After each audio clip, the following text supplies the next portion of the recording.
দেখতে পাচ্ছেন এই বাড়িটাতে প্রতিবন্ধী বোন বিয়ে পাস করেছে। প্রতিবন্ধী বোন বিয়ে পাস করে এই বাড়িটাতে থাকে, বাড়িটার অবস্থা আপনারা দেখতে পাচ্ছেন। এবং প্রতিবন্ধী বোন বিয়ে পাস করে এই বাড়িটাতে ওরা এক বয়স্ক মায়ের সাথে থাকে। মানে বোন তো প্রতিবন্ধী, ওনার মা আরো প্রতিবন্ধী বয়স্ক হয়ে যাওয়ার জন্য। তো এর জীবনে একটা মর্মান্ত ঘটনা ঘটে গেছে এবং একটা ছেলে তিনি ওই বোনের জীবন নষ্ট করে দুর্গাপুরে চলে গেছে, কারণ ওনার দুর্গাপুরে বাড়ি। ছেলেটার নাম সুমন্ত সাউ, বাবার নাম Sadhuranjan Sau. Durgapur Einstein DC road বস্তি পিছনে থাকে ছেলেটা। 2016 সাল থেকে সোশ্যাল মিডিয়াতে পরিচয় হয় এবং 2 বছর ট্রেন করার পরে উনি সরাসরিভাবে আমাদের এই যে পাড়া, এটা বিষ্ণুপুরের যুবনাবাদ কলোনি। বিষ্ণুপুরের যুবনাবাদ কলোনি আপনারা সকলেই জানেন, আর যারা বাইরে থেকে দেখছেন ভিডিওটা তারা হয়তো ভিডিওগুলোকে দেখার পরে বুঝতে পেরে যাবেন। সব কিছু জেনে শুনে ওই ছেলেটা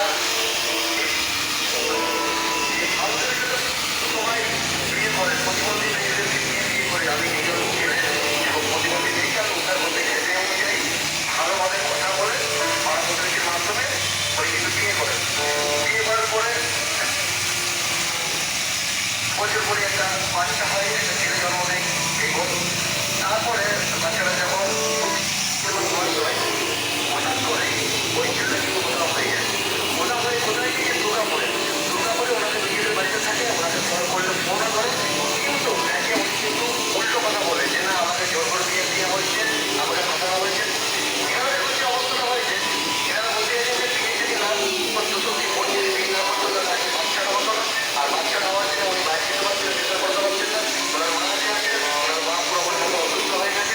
আমরা চাই এই ভিডিওর মাধ্যমে ওই ছেলেটিকে খুঁজে বার করতে, তিনি একটা প্রতিবন্ধী মেয়ে সর্বনাশ করে এখান থেকে তুলে নিতে এবং দুর্গাপুরে ভালোভাবে একটা জীবন নষ্ট করতে। উনি যে ওখানে আবার বিয়ে করার জন্য চিন্তাভাবনা করেছেন, ওখানকার মানুষরা দেখে বুঝতে পারে যে না ছেলেটা কত বড় সর্বনাশ করেছে একটা প্রতিবন্ধী বোনকে। বিয়ে করার পরে তাকে এখান থেকে এভাবে রেখে দিয়ে, বাচ্চা সহ তার মাকে সহ রেখে দিয়ে ওই বাড়ি চলে গেছে এবং বাড়িতে এসে আবার নতুন করে বিয়ে করার স্বপ্ন দেখছে।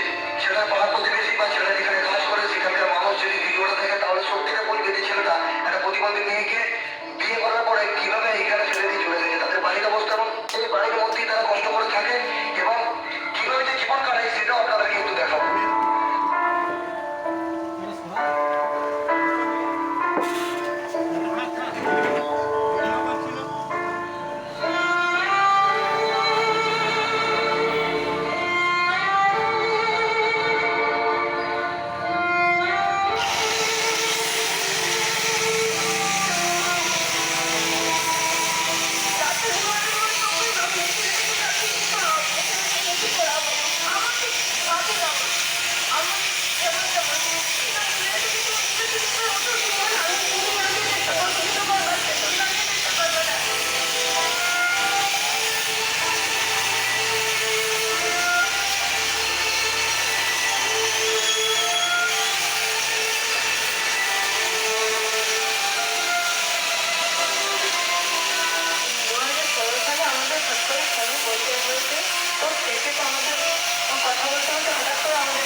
আমার বোন বিয়ে করতে, আমার বোনকে আমার বোন চাকরি করে না, টাকা পয়সা